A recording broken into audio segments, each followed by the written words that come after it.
Good morning আমার প্রিয় বন্ধুরা, সবাই কেমন আছো? আশা করি সবাই ভালো আছো আর সুস্থ আছো। তোমাদের ভালোবাসায় আমরাও ভালো আছি, সুস্থ আছি। আমার নতুন একটা ব্লগ ভিডিও তোমাদের সবাইকে স্বাগত। বড়দের প্রণাম, ছোটদের অনেক অনেক ভালোবাসা দিয়ে আজকে ভিডিওটা শুরু করলাম।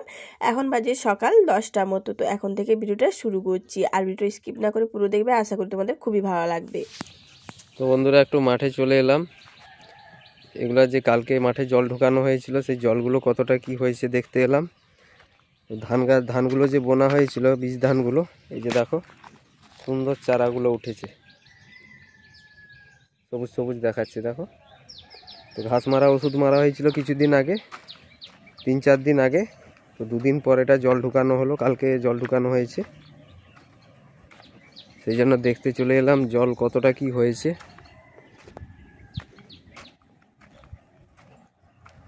এদিকে সবগুলো মাঠে দেখো। আর এটাতে সেই ড্রাম সিডার করানো ছিল, আমার দাদা গড়িয়েছিল এটা লাইন লাইন দেখা যাচ্ছে দেখো। আর এদিকে আমাদের বোনা হয়েছিল, তো এগুলো যেখানে সেখানে পড়েছে।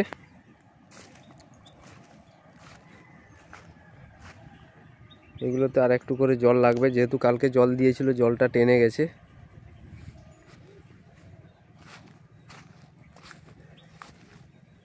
আর এদিকে যাবো, সেই আমাদের যে টোভাটা খোলা ছিল ওইখানটায় যাব। পেঁপে গাছে পেঁপে হয়েছিল, তোমাদের দিদিভাই বললো কি একটা পেঁপে নাকি হলুদ হয়ে এসছে। তো সেটা দেখতে যাব, না হলে পাখি খেয়ে যাবে, না হয় বানর খেয়ে যাবে।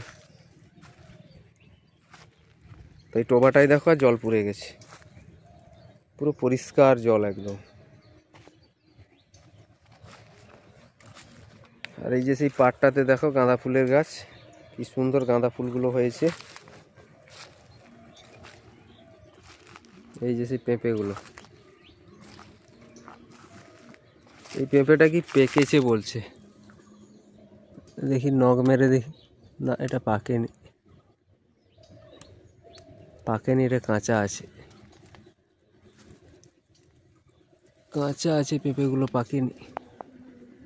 এই দেখো খোঁচাতে কত আঠা পড়ছে, পাকেনি, পাকলে হলুদ হয়ে যেত। তো সে আখ গাছগুলো এই যে খাওয়া হয়েছিল, বাকি কিছুগুলা ছিল। আর এদিকে তো ঘাস মারা মেরেছিলাম, এই দেখো এগুলো, এই ঘাসগুলো দেখো কেমন ঝিমিয়ে গেছে। তো আজকে রোদের তেমন একটা তেজ নেই, হালকা হালকা কুয়াশা ভাব, মেঘলা মেঘলা ওয়েদার। মাঠের পরিবেশটা দেখো কেমন লাগছে।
এই যে তোমরা দেখতে পেয়েছো ভিডিওতে যে ওরা টুসু নাচাতে এসছে। হ্যাঁ, মকর সংক্রান্তির পরের দিন ওরা টুসু নাচাতে আসে প্রত্যেক বাড়িতে।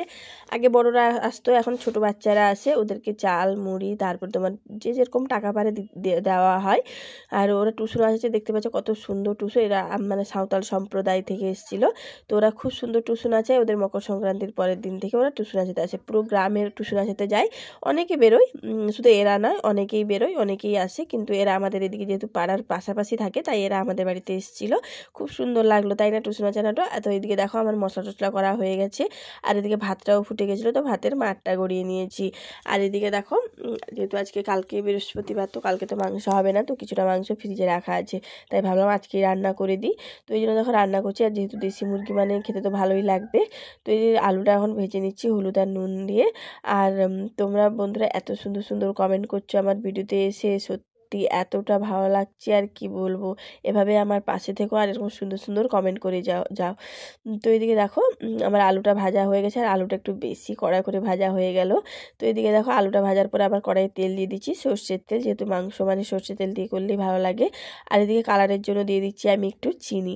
তো চিনিটা জাস্ট মেল্ট হয়ে এসছে, এখন দিয়ে দিলাম কেটে রাখা পেঁয়াজ কুচি। তো পেঁয়াজ কুচিটা এখন ভালো করে আমি ভেজে নেব, আর ভালো করে ভাজার জন্য একটু দিয়ে দিলাম অল্প পরিমাণে একটু নুন, যাতে পেঁয়াজটা তাড়াতাড়ি ভাজা হয়ে যায়। তো এদিকে দেখো নুন দিয়ে এখন পেঁয়াজটা ভালো করে ভেজে নিয়ে আমি মশলা করে রেখেছি আদা রসুন কাঁচা লঙ্কা শুকনো লঙ্কা টমেটো।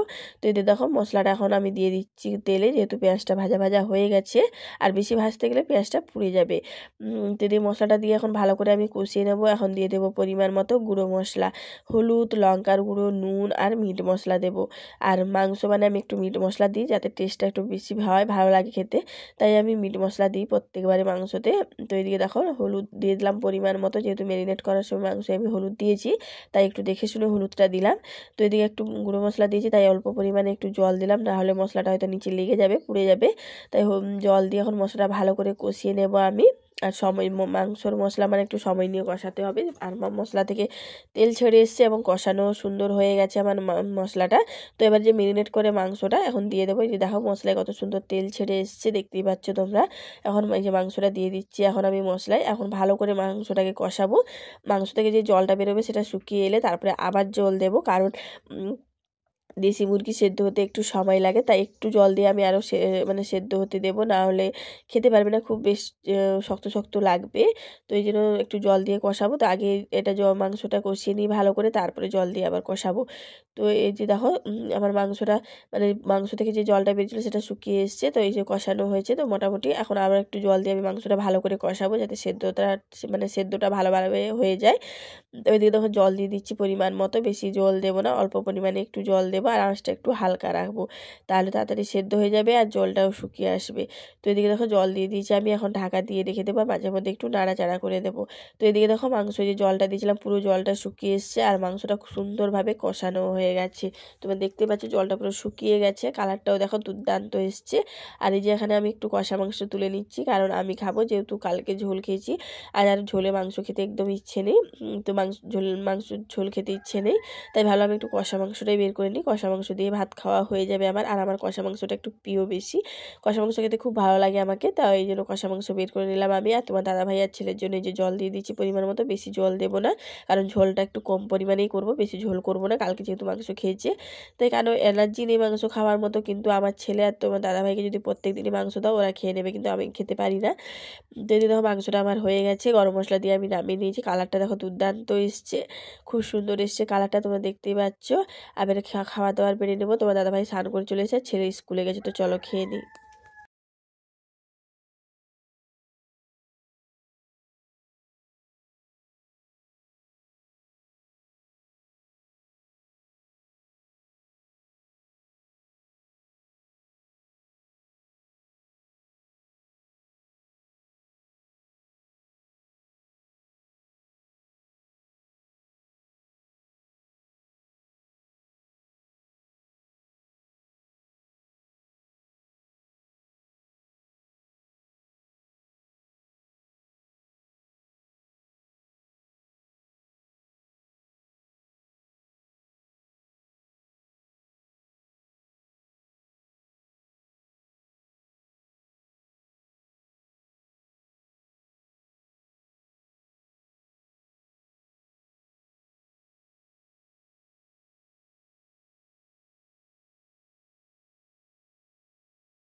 তো বন্ধুরা, শীতকালে গ্রামের পরিবেশ সন্ধেবেলা কেমন হয় দেখতে দেখো। বেলা ডুবে গেছে এখন, অন্ধকার অন্ধকার ভাব। তো এইদিকে দেখো একটা জিনিস তোমাদের দেখাই, যত পাখি রয়েছে দেখো এই বাঁশঝাড়ের মধ্যে, দেখো কত পাখি ঢুকেছে ভেতরে। শালিক পাখি বেশিরভাগ, সব যে যেখানে সারাদিন ঘুরতে গেছিল সব ফিরে এসছে যে যার বাসায়। দেখো এই বাসায়, দেখো এটা হচ্ছে ওদের বাসা। প্রত্যেক দিনই এইখানে থাকে তারা, আবার সকাল হলে চলে যায় যে যার খাবারের সন্ধানে, সন্ধে হলে আবার যে যার বাসায় ফিরে আসে। তো দেখো কত সুন্দর এরা আওয়াজ করছে ভেতরে, দেখো পাখিগুলো এতটাই সুন্দর লাগছে কি বলবো তোমাদের।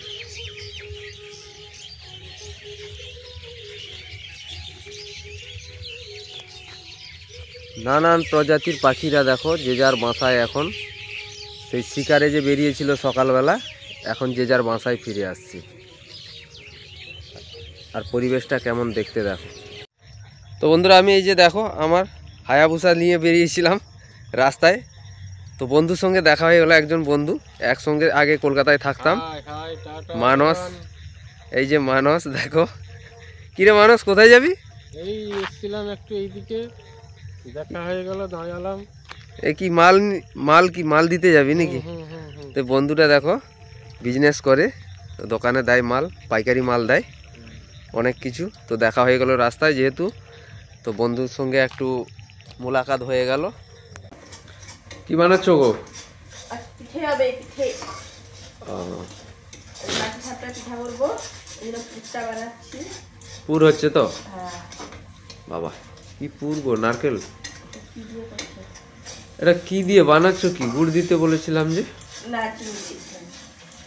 চিনি দিয়ে ভালো লাগে না। গাই দুধ দিয়েছি, পাউডার দুধ দিয়েছি 1 প্যাকেট, এলাচ দিয়েছি, নারকেল আর চিনি। এটাকে পুরো একদম মারবো, পুর করে নেবো, দিয়ে তারপরে বাকি ঠান্ডা করবো।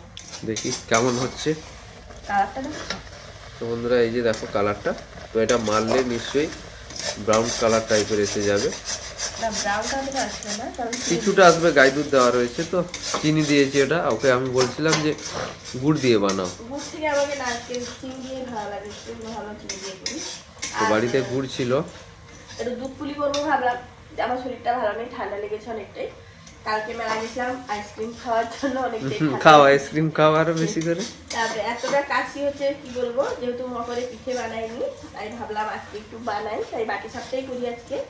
কাল পরশুর দিকে পুলি পিঠা করবো, তারপরে পুর পিঠা করবো, দুধ পুলি করবো, সব কিছু করবো। তো যেহেতু পরপর দুদিন মাংস খাওয়া হয়েছে, মানে মাংস এখনো খাওয়ারও তেমন এনার্জি নেই। সত্যি আর এতটা এনার্জি নাই, আর এখন মাংসরই নাম ধরবো না 8-10 দিন মতো, সত্যি কথা একদম। কি বলবো, আরো পরপর এখনো অনেকটাই মাংস আছে, কালকে বৃহস্পতিবার যেহেতু খাওয়া হবে না, তোমার দাদা ভাই আর ছেলে খাবে, আমি খাবো না আর মাংস।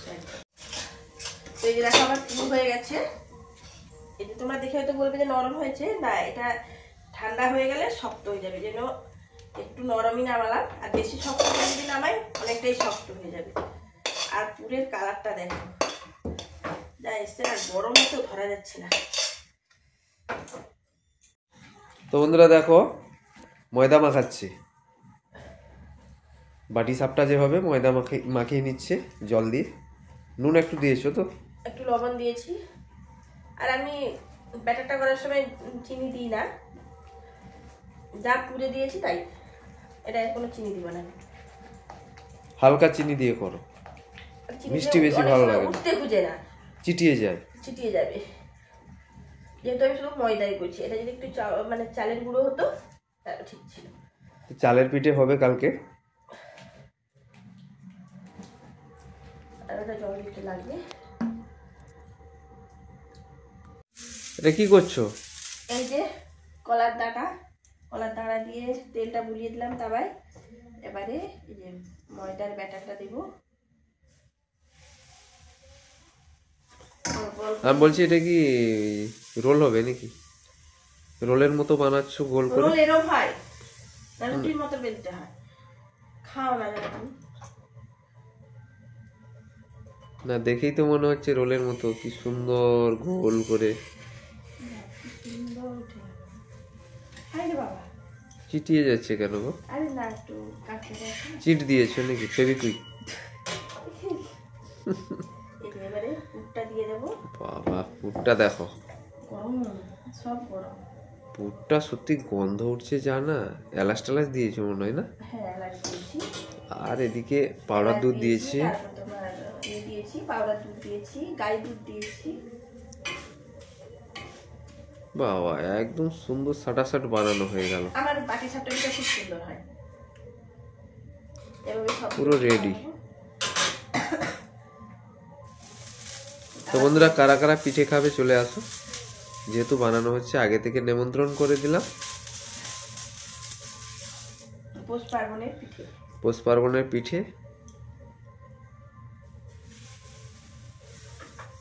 আর আমার এই তাওয়ায় পিঠে বেশ ভালো হয়। অনেকে কড়াইও করে, কিন্তু আমার এই তাওয়াতে ভালো হয়, সুন্দর বানানো হয়। দেখাও তাওয়াটা একদম উপরের দিকে ঘুরিয়ে দেখাও, পড়ছে নাকি? তুলো, পড়বে কেন? এই দেখো সেট পুরো। তো এই যে পুরটা দিয়ে দিচ্ছে, দেখো কত সুন্দর রাবড়ির মতো হয়েছে। ওহ ভন ভন গন্ধ আসছে, বানাতে হয়েছে, ভন ভন গন্ধ আসছে। আমি তো বেশি কিছু খাবো না, কেননা দুপুরে যেহেতু পরপর চিকেন খাওয়া হচ্ছে, আর এদিকে বেলা ছোট, বেলা করে খাওয়া হয়েছে, তাই দু একটা পিঠে খাবো। আর রয়েছে চিকেন আর সঙ্গে মুড়ি, জমিয়ে খাবো আজকে ও রাতে।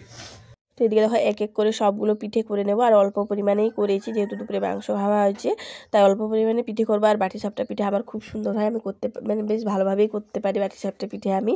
আর অন্যান্য পিঠে একটু মানে বেশিরভাগ পুর পিঠেটা আমার ঠিকভাবে হয় না, মানে মুখটা ঠিকভাবে মুড়তে পারি না, খুলে যায়। আর আজকে ময়দা দিয়ে বাটি সাপটাটাই করলাম। আর কাল পরশুর দিকে দেখি চালের গুঁড়ি, মানে চালের গুঁড়ি কুটা নেই, তো চালগুলো নিয়ে গিয়ে কুটে নিয়ে আসতে হবে, তারপরে পিঠে হবে। তো দেখি দুধ পুলি করার ইচ্ছে আছে আমার, যেহেতু বড়দের বাড়ি থেকে দুধ নিয়েওছি, নিয়ে বোতলে ফ্রিজে রেখে দিয়েছি। তো কালকের দিকে দেখি দুধ পুলি যদি করি তোমাদের সাথে সেটাও শেয়ার করব। আর মকর সংক্রান্তি মানে একটু অল্প স্বল্প পিঠে তো খেতেই হবে, যেহেতু দুদিন ধরে খাওয়া হয়নি, মেলাটা লেগেছিলাম বলে আর পিঠে টিঠে করা হয়নি। তাই আজকে উদ্বোধন করলাম পিঠে করা। এবার তো মানে কদিন ধরে চলতেই থাকবে পিঠে খাওয়া আমাদের বাড়িতে। তো আজকের জন্য ভিডিওটা এই পর্যন্ত। যদি ভালো লাগে একটা লাইক করে দিও, বেশি বেশি করে শেয়ার করো আমার ভিডিওটা, আর কেমন হয়েছে কমেন্ট করে জানাও। আর যারা নতুন আছে প্লিজ চ্যানেলকে সাবস্ক্রাইব করে দিয়ে আমার পাশে থেকো। দেখা হচ্ছে নেক্সট ব্লগে। সবাই ভালো থাকবেন, সুস্থ থাকবেন।